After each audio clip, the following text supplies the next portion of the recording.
Hi, and welcome to The Dana Show, where we discuss in English day-to-day life of Israeli citizens, our concerns and aspirations for the country, and everything in between. I'm your host, Dana Kaplan, and we're so glad that you could join us. Before I begin the podcast, I always like to mention the hostages and say that we have over 100 of our family members still held hostage in Gaza. And we pray for their safe return every single day and hope that they're on their way back right now. With that, on that note, amen. I would like to introduce my next guest, Rabbi Shalom Hammer, who is a rabbi, worked with the IDF, author, wrote several books, does a lot of motivational speaking, and recently, after the tragic death, suicide of your daughter Gila, you've become an advocate for mental health and suicide awareness. Thank you so much for coming, Rabbi Hammer. Thank you, Dana, for having me. Yeah, Thank you. My pleasure. So first I wanted to ask you a little bit about your history, about making Aliyah. I asked most of my guests about making Aliyah. Where are you from originally? Okay. I'm originally from a place called Monsey, New York. Oh, I know Monsey. Born and bred, right?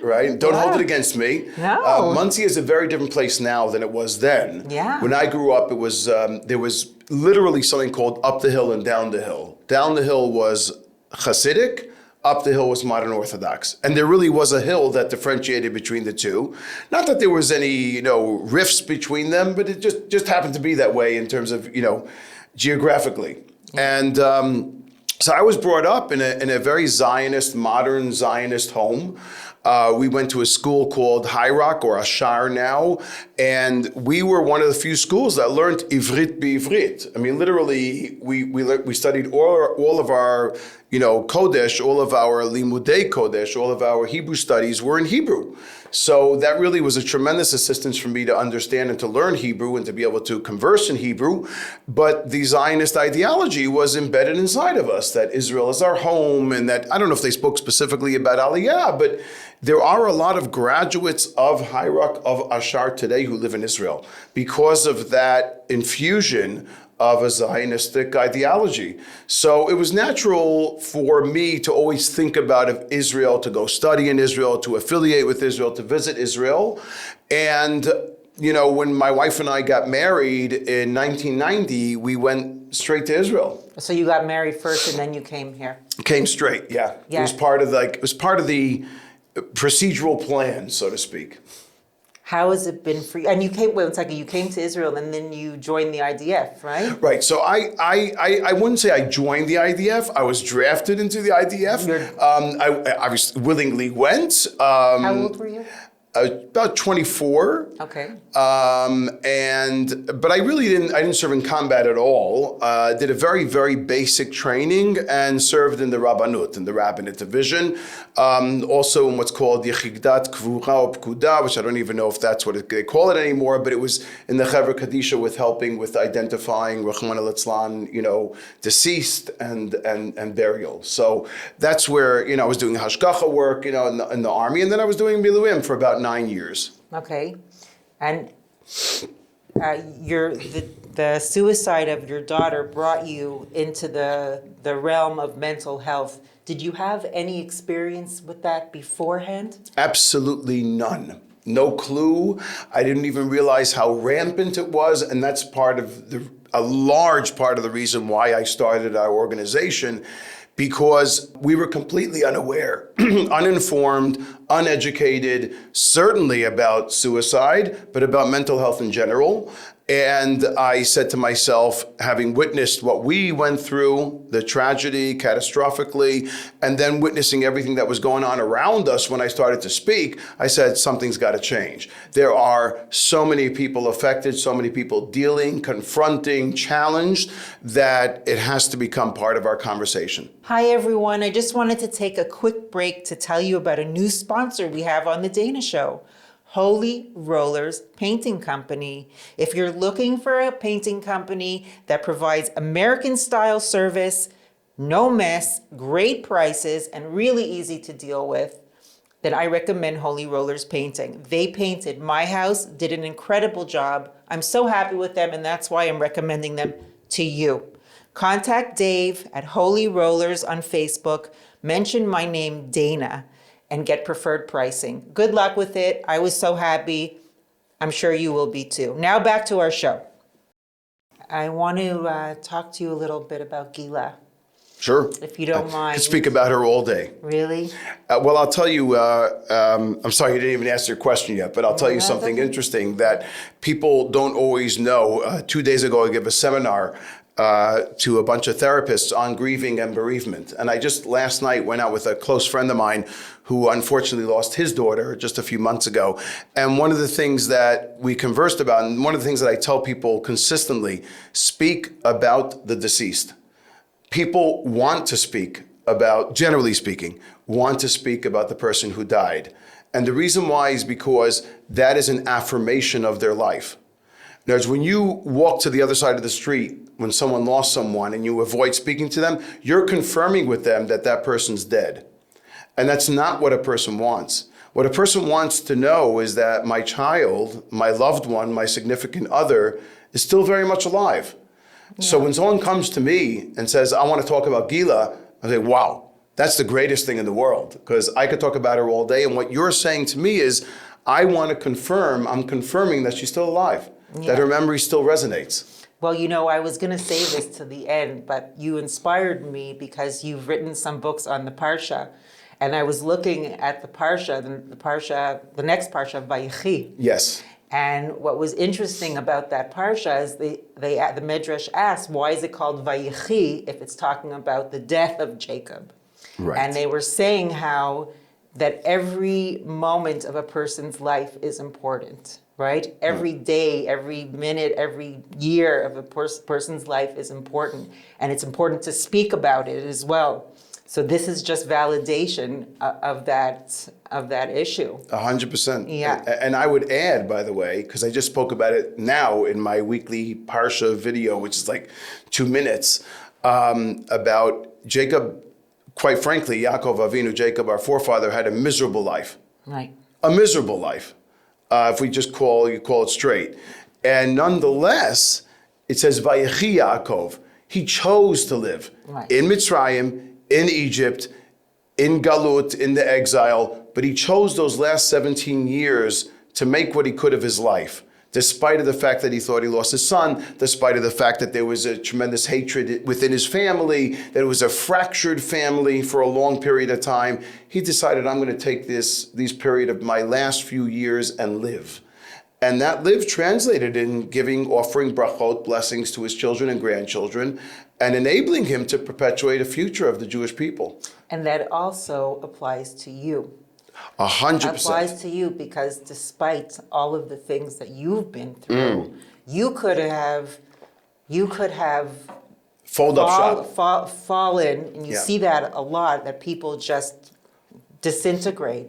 And instead, you started this organization which is helping thousands of other people. Right. Right? Right. So it also applies to you as well. That's a very 100%. beautiful I'll just idea. mention, I was sitting that morning when I came up, when I expressed that idea, I was holding our grandson, Yaron, who's named after Gila, Rina and Gila, happiness. And he was born on Simchat Torah. Oh, wow. And I was holding him, and I'm looking across from me at the picture of Gila, and I started to cry. And I said to myself, you know, here's a young lady who died way before her time at the age of 18. She'll never have a chance to miss him, to meet him. She'll never have a chance to hold him. She would have loved him. And I started to cry. And at the same time, I found this contradiction by which I'm literally holding a new life. And that's exactly what it is. That's the choice that a person has to make. Yeah. Wow.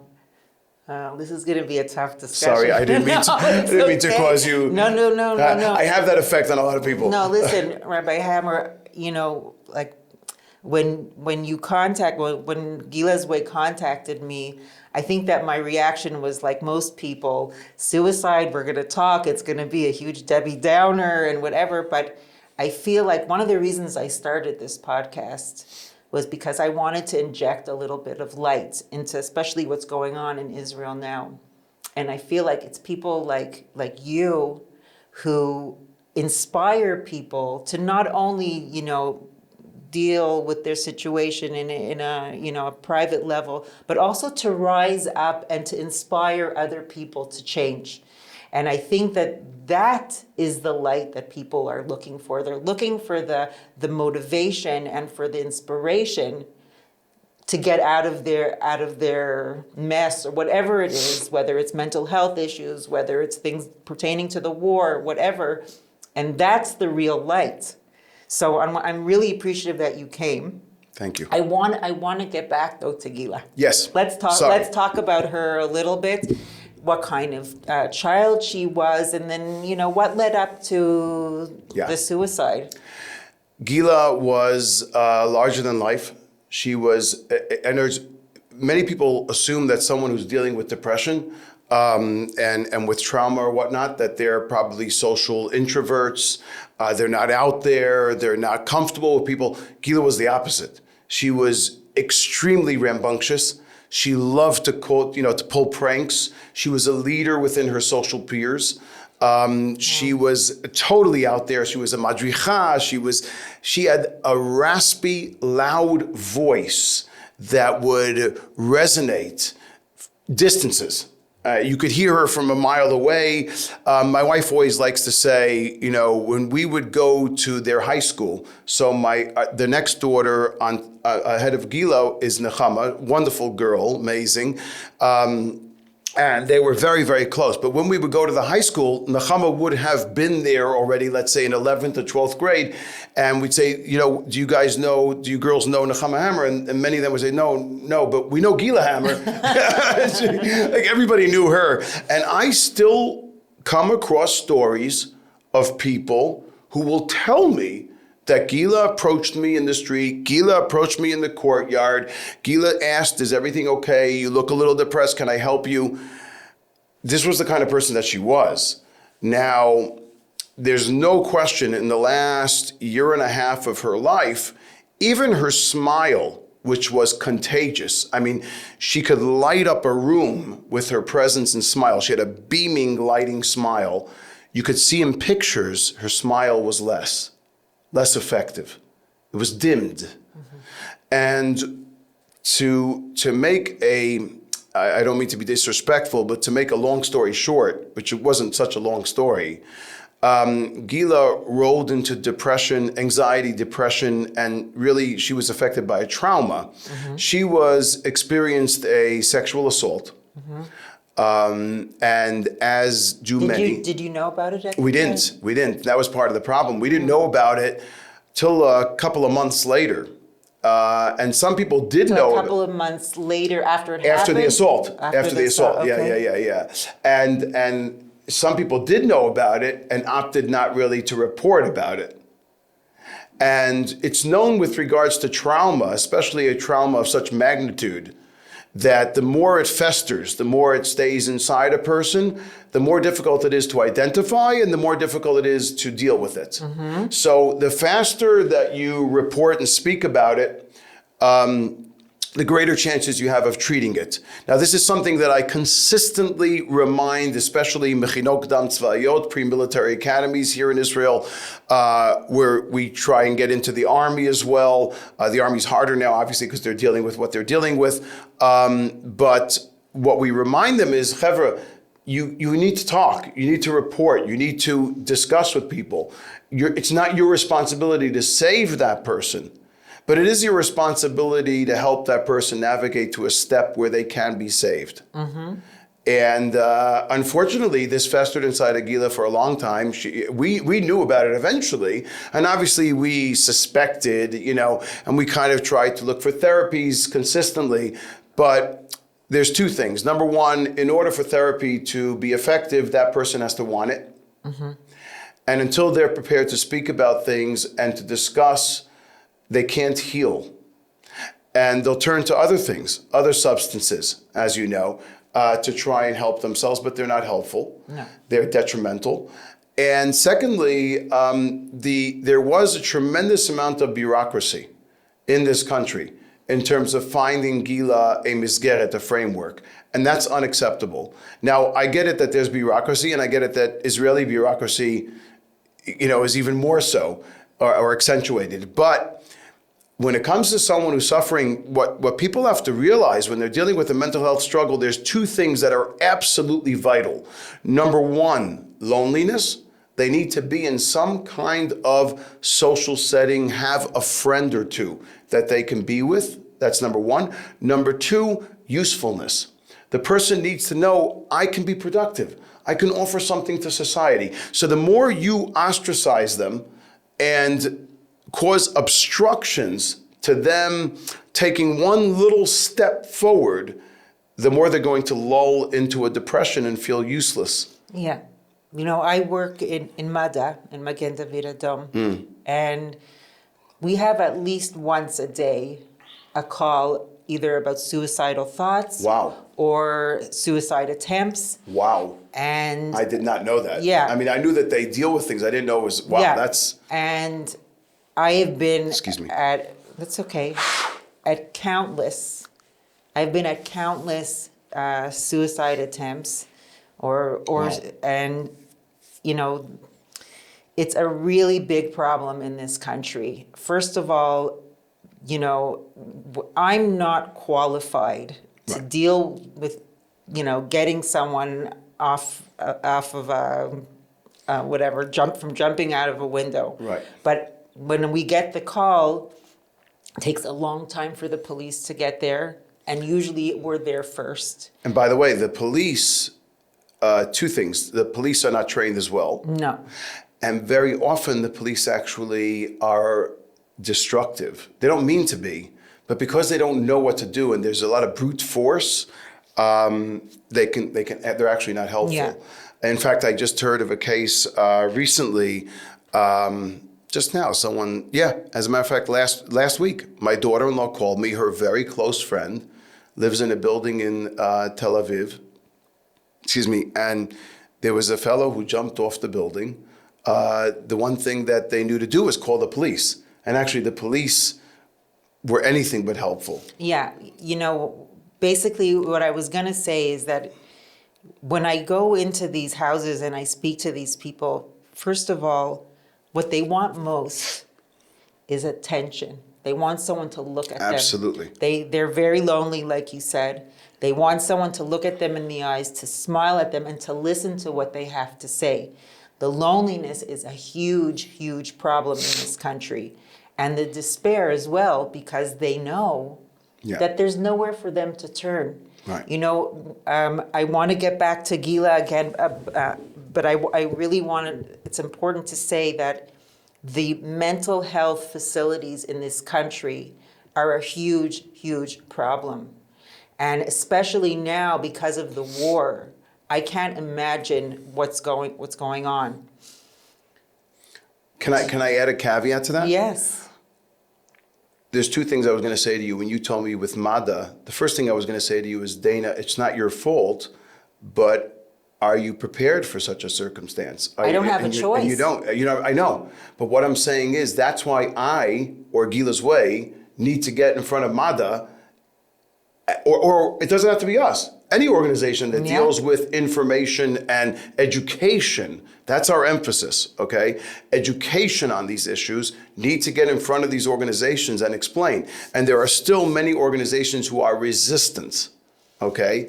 And it's a very serious problem. It's a very serious problem. Yeah. And I forgot now the second thing I was going to say, but it's there's no question about it. I mean, it's really, as far as, lack of facilities, you spoke about mental health problems here and this and that. Yeah, this is something that we see worldwide. And I remember now what I wanted to say to you. You said you can't imagine what must be going on now. I want you to know that I attended a seminar recently in Tel Aviv, and they reported that actually the incidence of suicide with regards to mental health challenges really did not go up that much this past year. This past year? That's correct. Why? Because we're still in the middle of the trauma. Right. But I can tell you, unfortunately, that when things pass over, when The dust settles. there's going to be a tsunami. Yeah, well, I've been saying since the war started that we have an entire country with PTSD. Correct. Correct. Okay? Everybody here has been affected by Correct. the war. It's not just, I mean, obviously the soldiers who are in the front lines and have seen their friends being killed or Everyone's injured, experienced trauma. but everybody here is trauma. Everybody's running to bomb shelters. Everybody's affected. Right. Let's get back for a second to Gila, Bavakasha. Sorry, yes, Please, no, yes. it's okay. There's a lot of things that we have to talk about. We have a lot of issues to go through, but I want to talk about identifying the problem, and how you identified the problem. And do you feel, obviously she committed suicide. Do you feel guilty or responsible? Okay. So that's a very popular question that people ask. First of all, I just want to, with your permission, You have my permission. interject. We no longer use the word committed suicide. Okay. We use the word died from suicide, lost their life to suicide, Okay. took their life. Okay.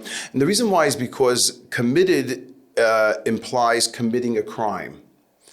Okay? And what we need to understand is that when someone dies from suicide, they're dying from an illness or a symptom of an illness, just like someone who dies, God forbid, from cancer. The loss is immeasurable, the pain is immeasurable, but it's a sickness that's there. And so someone who dies from suicide, they're not committing anything. They're losing their life because of a circumstance or the pain or what they're going through. Did Gila ever express Yes. she wanted to kill herself? So the answer is yes, but my wife, as always, had much greater understanding. But both my wife and I never, ever entertained suicide. Because the average person just doesn't think of death. And they don't think that someone is capable of taking their life. Who are the people that we imagine classically, excuse the word, take their lives, right? Die from suicide. Homeless people, people who are lost, drug addicts, maybe musicians who are making a lot of money and feel lonely, that kind of thing. But no, it's alive and well amongst us. It's a plague that's alive and well amongst us. And we never dreamed of that. Excuse me. We never thought that such a thing would happen. We never entertained that such a thing was possible. But let me make this clear. The last 2 weeks of Gila's life, she exhibited, now I know, then I did not, she exhibited 9 classic signs of suicidal tendencies. Okay, can you please, do you know them off by heart? Exhaustion, lack of sleep, too much sleep, expression of hopelessness, guilt, saying that I should no longer be around because I'm causing you such and such and such. I'm causing a marriage to break up. I'm causing a family to be ruptured. I'm causing whatever it might be, okay? Notes, speaking about death, responsibility towards others. For example, the week before Gila died, a young man took his life from a neighboring community, and she never met him in her life, but she was expressing how she was responsible for him and she could have saved him. So all these things, lack of taking care of themselves physically, no longer showering as much, makeup, no longer caring about how they look physically, loss of function, no longer coming to socialize, be a part of things. I'll just give you another example. We wanted to paint Gila's room, for her. What color would you like, Gili? And she said black. So all of these things are loud, resonating bells saying, I am in trouble. I need help. No one is going to come and say, I'm contemplating suicide, because they know as well that there's a taboo around the word. Mm-hmm. But what they're saying is, I am contemplating suicide because I'm sending you out these signals and I need you to read them and understand them. My wife and I did not understand them, did not even contemplate that it was possible. because you never think of your child, what, they're going to take their life? Someone would take, who does that? And even in, the Hammer family, someone did it. And that's why, to a certain extent, I serve, it's horrible, but I serve as a good example for people. Because you look at Hammer, a rabbi, a teacher, blah, blah, blah, pretty, put together family, happy-go-lucky, and it happened. And people need to understand that it can happen anywhere if someone is in the wrong situation, if someone is not handled properly. My wife and I did not understand that. Neither, by the way, did the psychiatrist or psychologist who were dealing with Gila. Why? Why didn't they? Well, either they knew about it and never said anything, or they didn't know enough about it and were afraid of it.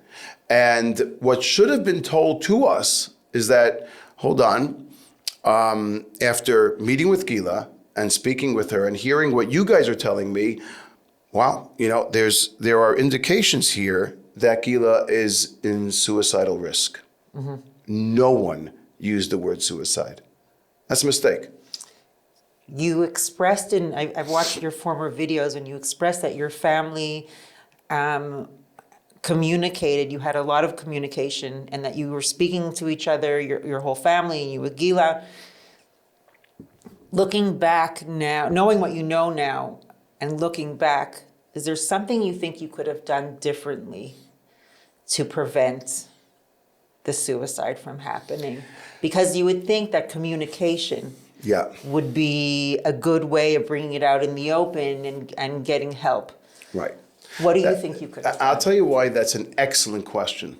Because what you're saying to me, Dana, is, hold on, your family were communicating with her. You had open conversations. You were doing everything right. Doing everything.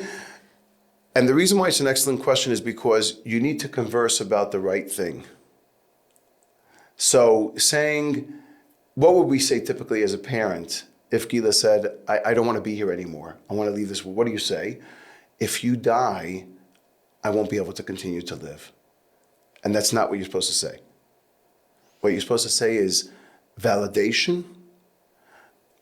Are you thinking of killing yourself? I don't know what that feels like, but that must be a very difficult thing to live with. Let's talk about it. Tell me about those feelings. So yeah, we were communicative and we spoke about things and we dialogued, but not always tapping into the right topics that Gila needed to speak about. So as far as what you asked me, number one, about guilt, you asked that before, and number two, about what we could do differently.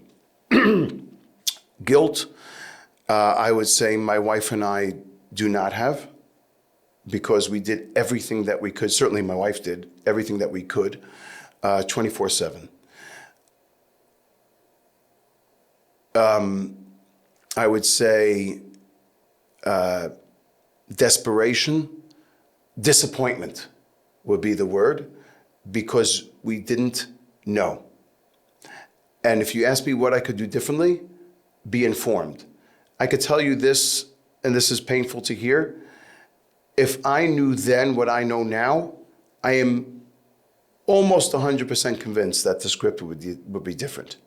Really? I could have saved her life. I mean, I do it now with people. We do it now in Gila's way with people. Excuse me, because I have a cold, I'm sorry. That's but okay. because Drink, we understand, because we have an understanding.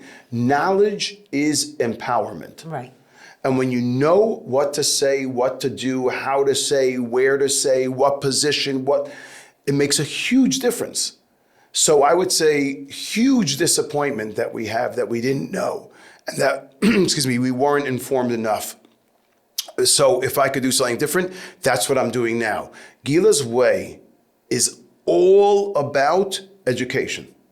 But educating institutions, families, people, schools, communities with the knowledge to empower themselves to know, to identify, to respond, and to bring that person to a step. That's all that it's about. I mean, not all, it's a huge thing, but that's our entire focus. How was your wife throughout this whole thing? My wife? Yeah. if you don't mind talking in her No, name. not at all. Not at all. Yeah. So Gabby is her name. Gabby is a very, very strong person. She is completely emotionally different than I am. Everyone grieves differently, and everyone reacts differently. For Gabby, she would never get up publicly and speak about these things, but she has no problem speaking about them, on a podcast, an interview, a talk, to friends. She'll always converse about them because she understands the importance. But she's not a speaker. Excuse me. My efforts that I do is really, I always tell people, it's not necessarily altruistic, it's therapeutic. I need to get up in front of audiences and talk. So it's therapeutic for me to educate them. It's my response to how do I deal with Gila's death. But Gabby... But that means that you're dealing with Gila's death every day. Oh, absolutely. Is that healthy? If I weren't speaking about it, number one, I still will be dealing with her death every day. Well, yes. Right? Yes. And number two, the answer is, as far as I'm concerned, yes. I need to do this. I need to do this. And I've had people say that to me. They've said, are you sure this is the right thing for you to be doing all the time? My therapist, who I think is fantastic, she said to me, maybe you're immersed too much in it. Maybe it's too, because it is, heart-wrenching, and it is very challenging to be going through this a lot of the time. And one of the things that we do as well is we have consultation service. So people are calling me all the time to speak about what to do with their child, what to do with their significant other. We don't speak to the people who are themselves are suffering, but I'll speak to the people who need help with that person. And just so you get an idea, last year, we did 61 consultations for people. This year, 117. Wow. So it's more than doubled, as far if my math serves me correctly. Okay, and it's really, really, it's a very serious problem. Is it because of the issue? There are more issues coming up, or is it because people are learning about you now? Both. I think both. People know a lot about us. There are many issues out there, as I said. So many people are dealing with so many issues. And when they see someone like myself who's in their face and speaking about these issues, they, this is someone that I could actually go to and speak to. I just gave a seminar in the Hasidic community in Yerushalayim. Hasidim. I'm talking about hardcore Hasidim, What's their situation like with suicide? Do they have a high suicide rate? 100%. Same. Wow. And what kind of resources do they have now? Before Gila's Way comes in, what do they have? They do have resources. They're not completely oblivious to everything that's going on. I want to say that they want to be more aware. Okay, there's an awakening. There's two things that you have to recognize, in the Haredi Hasidic community. Number one, they have a lot of kids who don't want to be religious. Yeah. Who don't want to be observant. Yeah. When a child decides that within their community, they're completely ostracized. You're right, yeah. Not only are they ostracized by the community, but naturally they're ostracized because they don't know how to use a smartphone and they don't have a skill set. And they go out to the world, and all of a sudden there's this world out there that they're not familiar with. Right. They're no longer insular. Right. They no longer are thermicized and have this protection around them. So it's a very threatening existence for them to have. And that's where loneliness, depression, and suicide comes in. Do they have a high rate of suicide for people who are... Same as anyone else. Yeah, Chozrim B'Sheila, in that specific... Yeah. It is considered a community that's in danger. And are they're willing, now you're saying they're willing to talk about it? Yeah, at least the ones that I'm going to. I just gave them the seminar of the the National Seminar of Israel for Suicide Prevention. I just gave over the seminar, 3.5 hours, to them, to this organization, specifically for Hasidim. It's the first time it was ever done in history, as far as I know, in Israel, and it was incredible. I mean, just, we had like 50 participants, men and women, complete mechitza down the middle, but they had tons of questions to ask. Really? Like what? Oh, yeah. I mean, like what? Just basics that they don't understand, right? There are so many things like, my child, just basic things. I'll give you an example.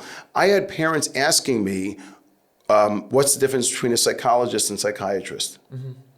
Now, you and I know that as educated people from even nothing to do with Gila's death. I mean, we know that just, you know the difference. They don't necessarily know the difference. In other words, I had parents telling me, I would say, they would say to me, he's seeing a psychiatrist and getting medication. Now, that might be good, but is he getting therapy? A psychiatrist doesn't provide you with therapy, or very few of them do. So is he seeing a psychologist? Is he seeing a mental health specialist or a professional who could help them with therapy? And they said, oh, really? Oh, he has to do that as well? I said, yeah. I mean, that's in fact, most of the time, medicine is not, helpful. It's the therapy that's helpful. And you can have therapy without medications, but you can't have medications without therapy. Right. I told you before that my daughter suffered for a long time with mental health issues. And we tried to find her all different kinds of therapies, and we took her to get medication. And I thought, okay, after she starts the medication, things are going to start to get better. Wow. And it wasn't until we found a really amazing therapist that her situation started to improve. It was bizchut the therapy that she improved. 100%. Yeah. 100%. Because medication is like, first of all, a lot of medications are problematic. They have a lot of side effects. Right. People have to be very careful about that. Suicidal thoughts also. That's correct, yeah. correct. And you have to read, I always tell people, read online about the medication before you give it to the person. Mm-hmm. Because they have a lot of side effects. Gila and you suffered. Can't trust your doctor? Like to think that you can, right? Depends which doctor. I could tell you that I've met a number of irresponsible psychiatrists. Yeah, me too. And I have them on my list, my blacklist. I don't go around, routining against them, but I do, if someone mentions their name, I'll say, I think you should think about a different psychiatrist. Do people ask you for recommendations? Yeah, all the time. Mm-hmm. All the time. Mm-hmm. And we have our own list. Mm-hmm. We have 3 psychologists that we work with consistently. That's amazing. They're all amazing. Wow. In their own way. One of them, by the way, is a doctor of suicidology who specifically treats suicide. Wow. Which is amazing. Wow. 2 of the other ones one of them makes house visits, which is very unique. I mean, he literally goes to the people's homes, he'll assess the situation, he'll meet with the person, he'll see the family, because that tells you a lot. Mm-hmm. And it's not so easy to do that. He does it consistently, he's amazing. And then we have another doctor of psychology, a woman, who she's also incredibly informed and intelligent. So I not always, but very often will consult with them. I'm not a mental health professional by any stretch. You can be now. No, you have a lot of information. I don't know if I want to be. I mean, I have enough that I'm doing, and I'm fine with that. Mm-hmm. And in a sense, I become one because I'm just of what I'm dealing with. But I make it known that I don't administer therapy. But I have my team around me who can give us direction. I have to. It's only responsible. Is part of your work breaking the stigma of suicide, especially in the Jewish community? Because there is a stigma. I know that for a while people don't like saying the word even. They don't want to talk about it, especially if they have a child who has issues. Can you tell me about the differences in the stigma, if there is any, and how does that play out now? Sure. There are stigmas everywhere. There are stigmas in the secular society in Israel. There are stigmas in the religious society. There's stigmas in the Arab world. There's stigmas in the Druze world. There's stigmas outside. They're all over the place. And that's why one of the reasons I explain to people is I always say that on average in Israel, and people will argue with the number, but on average in Israel, there are approximately 650 suicides a year in Israel annually. And I always say those are the ones that we know about. Mm-hmm. Why don't we know about other ones? Because of the stigma. People don't report. They don't want to talk. They don't want to discuss. The Haredi world, just for example, shidduchim, making matchmaking, it's a big taboo. I mean, that's a very serious problem because some of these mental health issues are hereditary. They're genetic. And also... you're saying because they have family members they won't won't say. They won't get a shidduch if they mention it. Absolutely. They're very scared of saying something. So someone could be going into a shidduch, and I've heard people who are married, and the woman or man will come to me and say, I don't know what to do. I mean, my husband or my wife are behaving as such.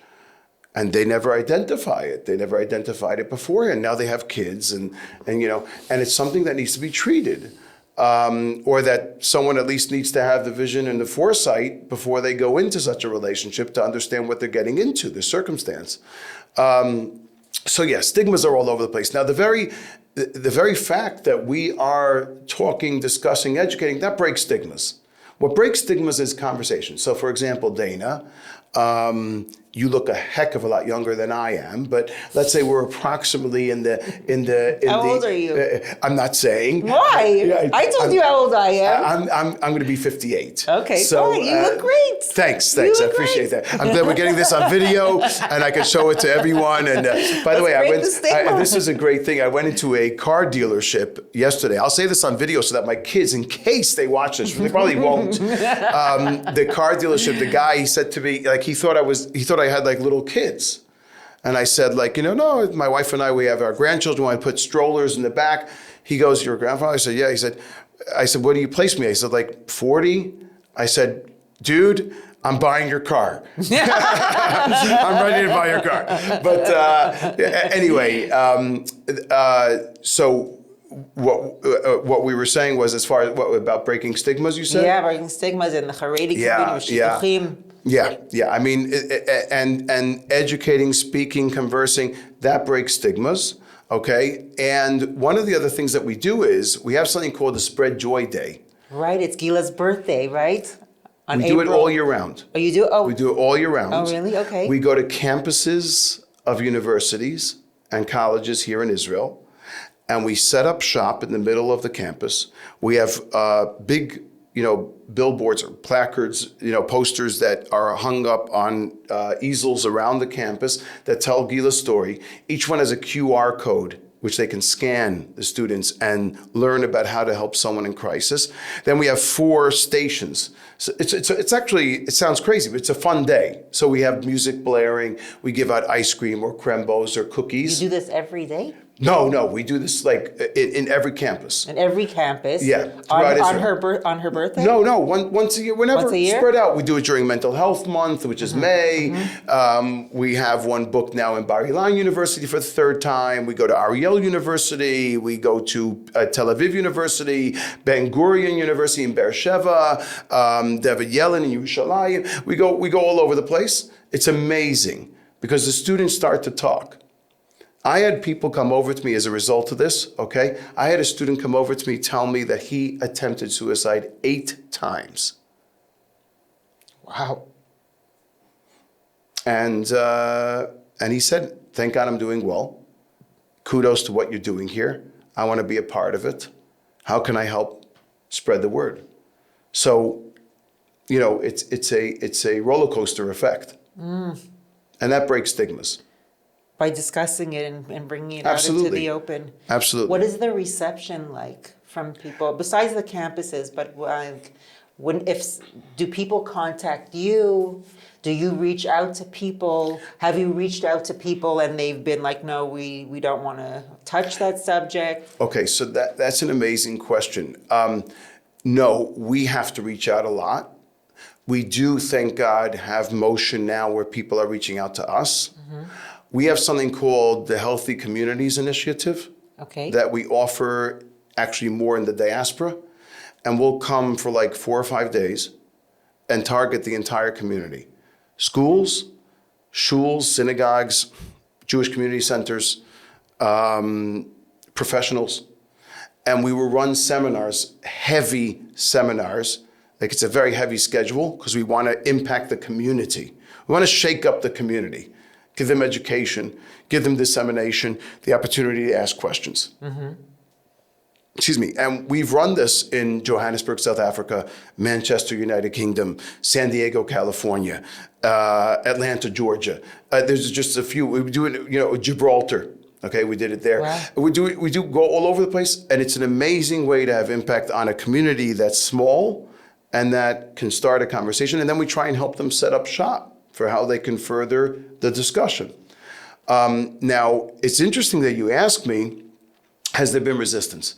I'll tell you something, Dana, that's very disturbing. The most amount of resistance, or I'd say avoidance, let's say, not resistance, say avoidance, is from the religious community, from the religious Zionist community. So organizations like B'nai Akiva, Ezra, these are youth groups that absolutely need these things. 100%. Absolutely need these things. They are very difficult to penetrate. They avoid. Why? Why do you think that is? I think that there's a problem in the religious community in general where there's a feeling of elitist and we don't need what you're offering because we know already. I've seen that classically, not only in mental health, but in education. And that's very problematic. If you're an educator and you're not open-minded, you're not an educator. You're not a good one. And the religious education in this country suffers from it. Now, I will tell you that I go to Mechinot Dam Tzvayot, pre-military academies. Probably going to take some slack for this, for saying this publicly, but I am generally speaking more impressed by the secular pre-military academies than the religious ones. What is your goal when you're speaking about suicide there? Also, I give them a lecture. I will always, there's 2 presentations that I give them classically. One is called Truths My Daughter Taught Me, which is based on Gila's life and how she was so kind and how kindness and empathy can make a difference in a person's life. So just asking someone the question, hey, how are you doing today? I haven't seen you in a while. Is everything okay? Asking those questions taps into someone's inner psychology, inner self, and says, this person's interested in me. And that makes a big difference. Like you said before, you said loneliness, a person not being asked. You said you in Mada, that's what you experienced. And that's exactly what a person's looking for. Engagement. Oh, someone's interested in me. And the second thing is called Gila's Way and the value of life. And I tell the story of what happened to Gila, and how she unfortunately, came to her demise, but based on identifying signs, because I want them, before they go into the army and they have a gun at their disposal, they need to know these things. And I don't want to hear from any of them when they tell me, oh, well, in the army, there's such a thing called distance, distance. I can't talk to my superior officer. I say to them, listen, if all you guys in the pre-military academies and girls are all motivated to be in the elite units. What happens if you get into that elite unit, a commando unit, and your friend is just not pulling their weight and they're experiencing a very hard time? All of a sudden, they're not waking up on the right time. They're getting punished. They have to stay in the army for Shabbat because they were late for this, all these things. And they start to think, you know what? I can't do this. But my whole life, it wasn't their whole life. The last 2 years, I've been building up and being told, your life is to be in commando unit. But I can't do that, so I'm going to kill myself. I have to kill myself. My life is over. But what they don't realize is that's not true. Now, I don't want to hear from any of their friends, oh, I can't talk to my mempe or my mem because of distance. No. You need to go to your mempe and say, listen, I don't care if you throw me in jail, but my friend's life is in danger. and they're not pulling their weight, and you keeping them here for Shabbat, they're just getting more depressed. So maybe you guys got to think about this, because they're in a desperate situation. There are guns around. What is the Army doing to be Shituf The Army- cooperative with this So awareness? we ourselves try to penetrate more into the Army. I gave over a seminar of ours to the chief psychiatrist, Kabanim, in the Army. But then the war broke out. So there's no one to talk to, there's and I get it. I'm not blaming them.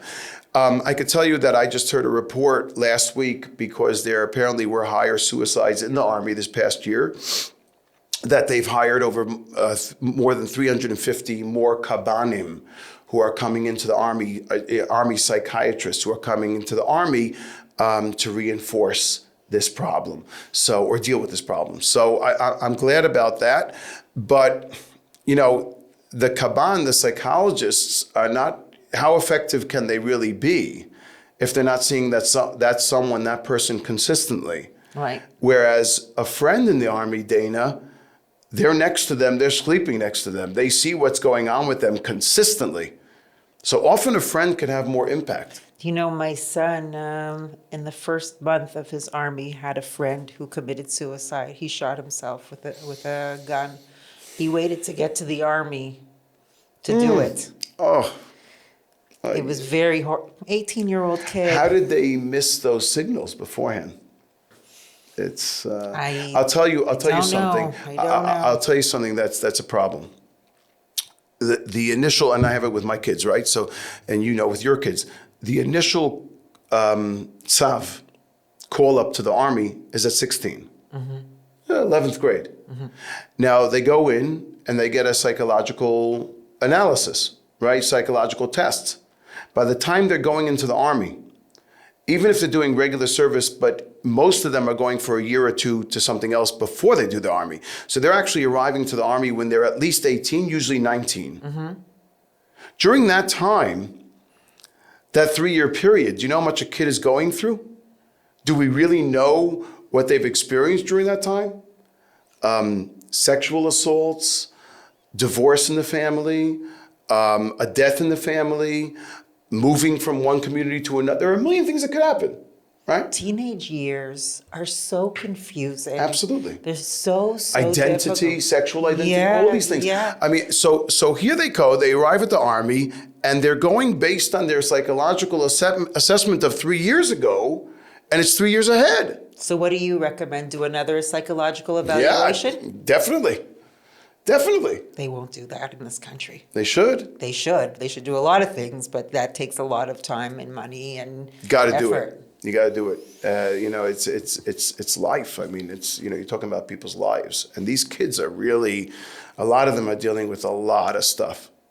I want to address the symptoms and the treatment that people can do right now in their home. People who don't know Gila's way or who won't contact you, unfortunately.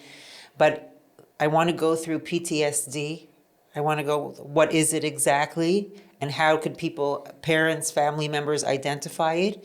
And what are the things that they can do to help their loved one in that situation? PTSD, other mental health, depression. Can you give some practical advice to people in those situations? What I could say is I'm not familiar enough with PTSD to know exactly. I mean, I'm not, I don't treat. I think what people have But to... I think you said, excuse me for interrupting, Yeah. but you said that Gila, I was listening to one of your Yes. speeches, that you She feel probably- she probably had PTSD Right, correct, because correct. of her... Because she went through a trauma, yes. right. So not everyone develops PTSD, but people can have traumas, okay? And I'm not sure that the diagnosis makes that much of a difference. The point is the person's not functioning, okay? So usually there's a cycle, all right? So over 80% of people who are dealing with mental health challenges are dealing with depression. And depression is the symptoms of depression, according to the strict psychological rules I forgot the name of it now. WHO. What is it again? The WHO. I forgot the name of the organization. The World Health Organization? Is that what it is? WHO. Yeah. Can't remember. But but according to their definition, you need to have about 5 to 6 symptoms for at least 2 weeks. Okay. Now, I will say this: parents are equipped with something called instincts. And I always tell parents, listen to your instincts. If you go to a doctor and they're telling you something and it just doesn't sit well with you, pay attention to that not sitting well with you. Pay attention to it because we're equipped with it. If someone sees their child, spouse, colleague, friend, roommate, okay, dealing with issues, what you need to do is you need to ask yourself what's going on with that person, okay? Are they no longer socializing? Are they staying in bed? Are they not leaving their room? Are they not leaving the house? Are they not interested anymore in the interests that they used to have? And if that's going on for a few weeks, you need to say there's a problem here. And you need to try and help that person get help. What does that mean? If they're very close to you, I'll go with you. Let's go talk to someone together.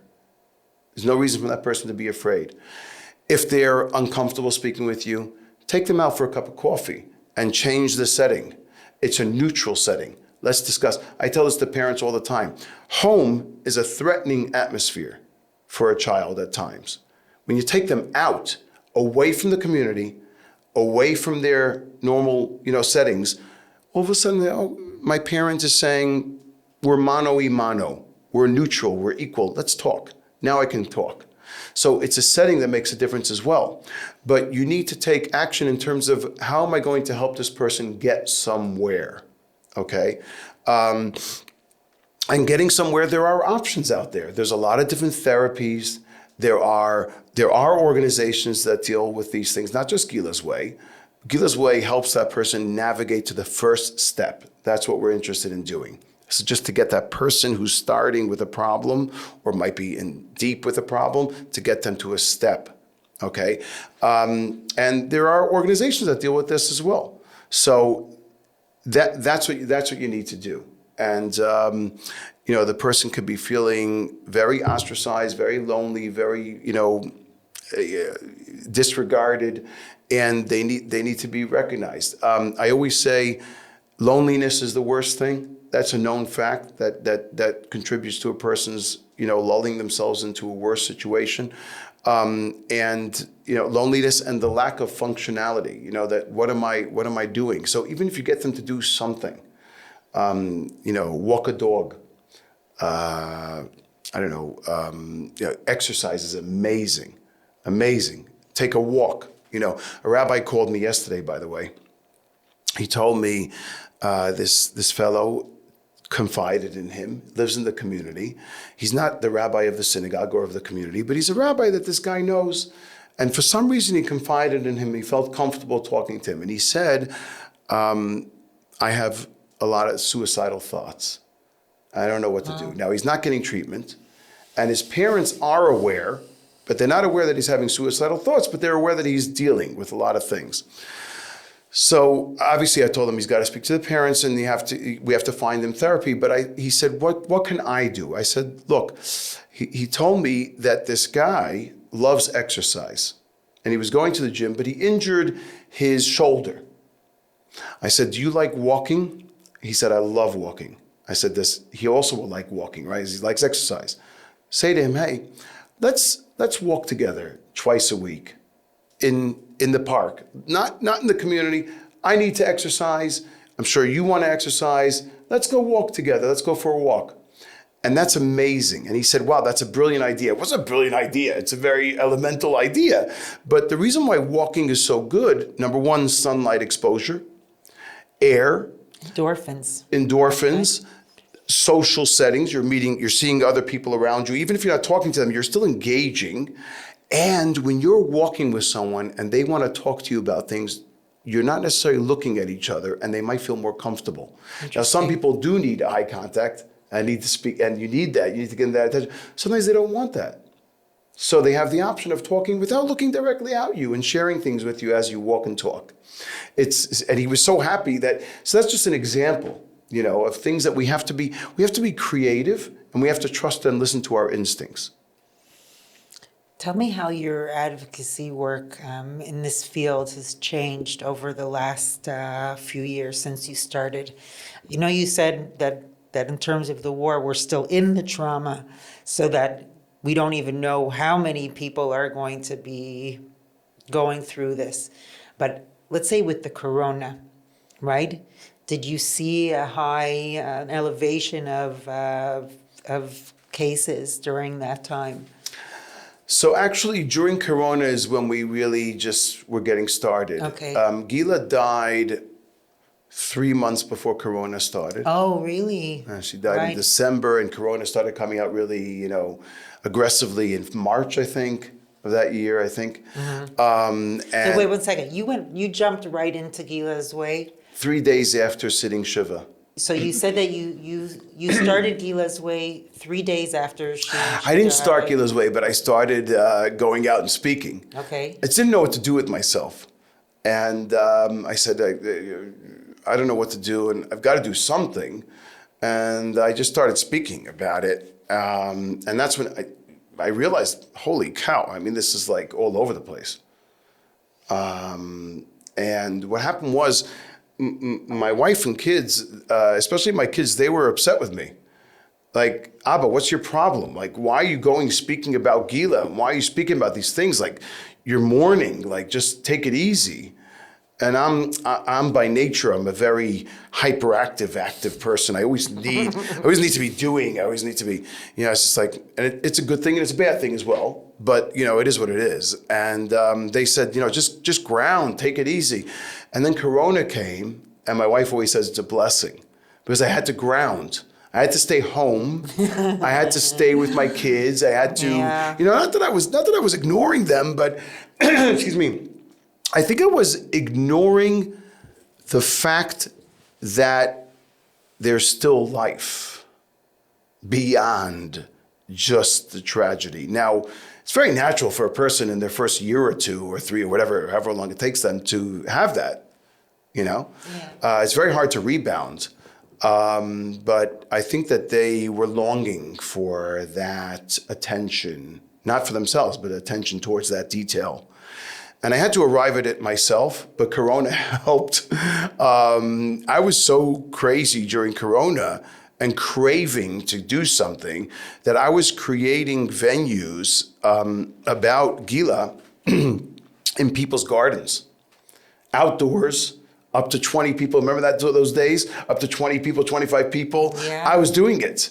I was like, because I just needed to. And what were you saying? I was telling the story of what happened to Gila. And what are the things that we have to be aware of? I did not know. For your own self, for therapy for yourself? Yeah, I'd like to think that I was helping people, but probably a large part of it was therapy for myself. Okay. But people were benefiting from it. I think just from the fact that someone was talking about these things. Yeah, for sure. But then obviously I started to become more informed and to learn things, and I became trained, and I took a mental health first aid course in Israel, and I took the suicide prevention course of Israel, and I started reading, and I started meeting psychologists and meeting people, and getting assistance and direction. And unfortunately, or fortunately, I don't know how you look at it, I started to become more aware, more informed. When I've been in Madha for 5 years, so I started working also right before the Corona, and there's an interesting case that I actually wanted to tell you about, because this actually happened about 2 years ago, but it seems like I got a call one day that a teenager wanted to jump off of a bridge by Yosef Tal, I think it was, off of Kvish Esrim, by the train station there. And thankfully somebody took him down and he was saved. But he came into my ambulance, and the police came in as well.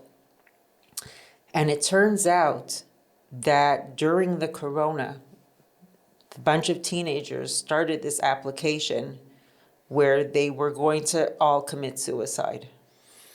Okay? They had formed this ring, and when the police were asking them, like, what are you doing? Why are you guys doing this? And whatever. And they said, during the corona, all these kids started to have suicidal thoughts. The isolation that they felt really affected them. Absolutely. And to the point where it almost became like a cool thing for them to do, to commit suicide.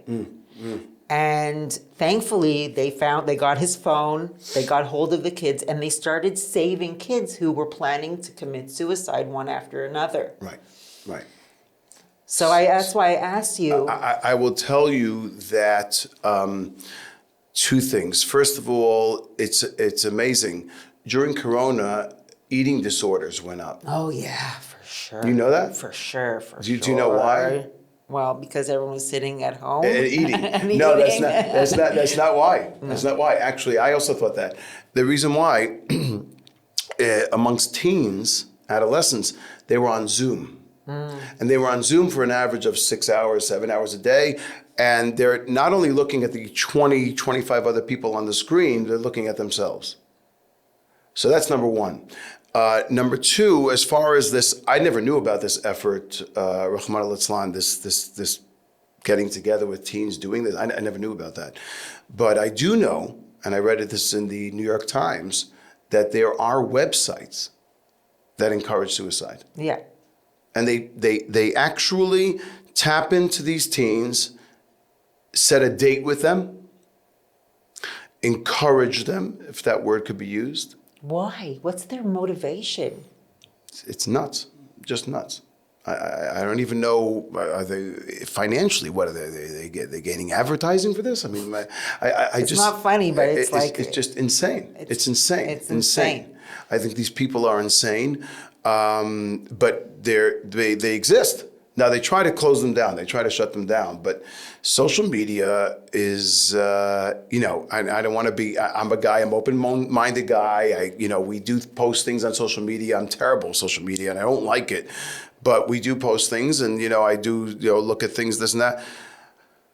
But it could be very detrimental, especially with these kids, because when you're an adolescent, I don't care what you say. Your brain is not fully developed. Your impressions, you're very, very impressionable. Is that the right word? Did I get it right? Yeah. You're very impressionable. Yeah. Everything is, superficial, external. There's lack of vision, of understanding about tomorrow as opposed to just today. That's what this whole world is built on this social media.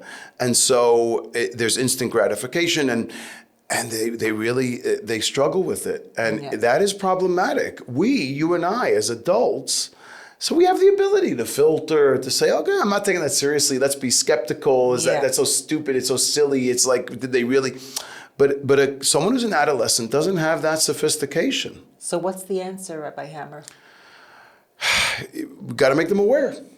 You have to communicate with your kids, have an open communication. Open communication is so important. Dialoguing, speaking, letting them know that they could talk to me about anything. And sometimes that's overlooked. I remember very often I'll speak to parents, they'll call me about their kid. And what you realize sometimes is via the phone call, the problem is in the parents, right? So that happens. And listen, well, not every parent is equipped to deal with it. And parenting is the hardest. We have a presentation that I offer called From Concern to Conversation. And it's for parents on how to dialogue with their kids. Okay. So one of the parents, I remember it was a few years ago, called me, and he's an observant fellow, and he's telling me about his daughter. And you could see that she's obviously suffering with a number of issues. And his concern was, how is she going to hear the shofar on Rosh Hashanah? And I'm like, seriously? I mean, that is not the problem here. The problem is much, much larger than that. The problem, and he wasn't seeing that. So we need to talk about these things. And yeah. So advice for parents who have children or not necessarily even parents, friends who have other friends who are going through a difficult time, what's the first step that they should take in trying to get help for their loved one? Contact Ila's Way? Well, they can. It depends on what stage they're in. If they feel that something is festering and starting, talk. Dialogue, converse, offer assistance, and if that person is open to it, then for sure help them get to a therapy, okay? By the way, I will say that very often we skip this step. Go first to a GP. See your Okay. doctor, regular doctor. Make sure your doctor's good, because not all of them are. I have a South African doctor who's amazing. Every time, I'm so impressed with him. Every time I go to him, he'll spend time talking to me, but not just about my physical being, but about my mental well-being. That's very rare. It's very rare. And that's why I'm saying he's amazing. So in places like Australia, maybe South Africa a little bit, they will understand that there's a relationship between the physical and the mental. And I would start, by going to a GP, seeing if they can converse, do some blood work, because there could be something physical that's there, that's the first thing. Then I would say, move on to, is the person willing? If the person's willing, then the sky's the limit. They can go to a therapy. Try and find something and tap into their interests. Do they like music? Do they like drama? Do they like art? Do they express themselves? You just showed me outside some beautiful, gorgeous paintings that your daughter painted, that you paint. That's an expression that can be accentuated and that can be developed upon. That's therapeutic. Yeah, definitely. So finding and tapping into what works for them, what they're good at, and let them develop that, because that's a means of expression. My artistic expression is speaking or creating a lecture. It is an art, and that's what I do. So that's my therapy. Music is therapeutic. Sometimes there's even today in Israel, there's something called a spiritual therapist, right? Where it's called Madrich Ruchani, where they speak to them about philosophy and spiritual things and, kind of neshama stories. And that's therapeutic for some people. I met a lady here in Israel called a poetry therapist, expression through poetry and through love songs. And anything, it's known that journaling, writing is very therapeutic. The gym, physical, anything that a person, if you can tap into their interests and get them going somehow, that's very important. And then if they need, they should be talking to someone. Most people today need to talk to someone. And this includes soldiers as well? Absolutely. Soldiers even more so. I mean, they're like boxed into a framework consistently, and they don't have that outlet. Besides the Kaban that you Kaban that you were talking about, what are the options for soldiers now? So how much does the army provide assistance to these? So I know that they're offering now. I don't know the exact terms because my kids told me. Okay, both my kids were in Miluim. They told me that the army is actually offering now payments towards therapy. So you can get like 6 sessions, therapeutic sessions, either sponsored or paid for, and that's very, very important. Now, however, one has to recognize that therapy is not a quick fix. It doesn't, first of all, it's got to be the right therapist. And that takes a while to identify. That could take 2-3 months to identify the right person. And secondly, there are people who need to go to therapy their whole lives. There's nothing wrong with that. That's fine. But it's a procedure. And I think that sometimes our significant others or our parents or whatever, they get very frustrated because they're expecting to hear, okay, I'm going to give them some medicine, I'm going to take them for 4 visits, and we're going to solve this problem. It just doesn't work that way. The mind is a very, very complex thing. Mm-hmm. Yeah. And it's a procedure. Tell me what you brought for us today. Oh, You brought some things. Yeah, I'd like to see. So these are bookmarks that we printed and Gila Shloshim. Okay, this is in English. This is in Hebrew. On one side, there is a quote from Gila. Okay. Okay. And you know, it's we're basically how we go around this world as a robot, not necessarily thinking about who we are and the impact we could have on people. It's a gorgeous quote. On her, in here, it also says, Kol ha'adam hu olam umlo'o, kol echad hu olam. And every person is a world unto themselves. On her grave, on her matzeva, on her gravestone, it says, Kol adam hu olam umlo'o. That's one of the quotes that we have there. Her grave actually, or tomb, or stone, actually tells a whole story about her. It's quite beautiful. I mean, it sounds strange, but it's a very beautiful setting. And so these are bookmarks that I give out whenever I go to speak. We give them out, and we ask the students or people who are participating to put them in a book that they're reading, or just to embrace her spirit. This is an example. We have swag that we give out on, Spread Joy Days, at events that we run. We ran an event, by the way, in Tel Aviv just recently in a place called the Pussycat. It was a... That's a strip club. That's right. That's right. It was a strip club. God. It was a strip club, an illegal strip club that made hordes of money. And there were prostitutes there. And these prostitutes were obviously in a terrible state. Some of them dying from suicide. It's a horrible, horrible state that they were in. And they now created it into a social club, a museum for people to walk through it and understand what went on there and the terrible things that went on. And we ran an event there, Gila's Way, and we had a former prostitute speak about how sexual abuse leads to suicide. Wow. And I gave a lecture on it. I just spoke in Asuta Ashdod Hospital about it.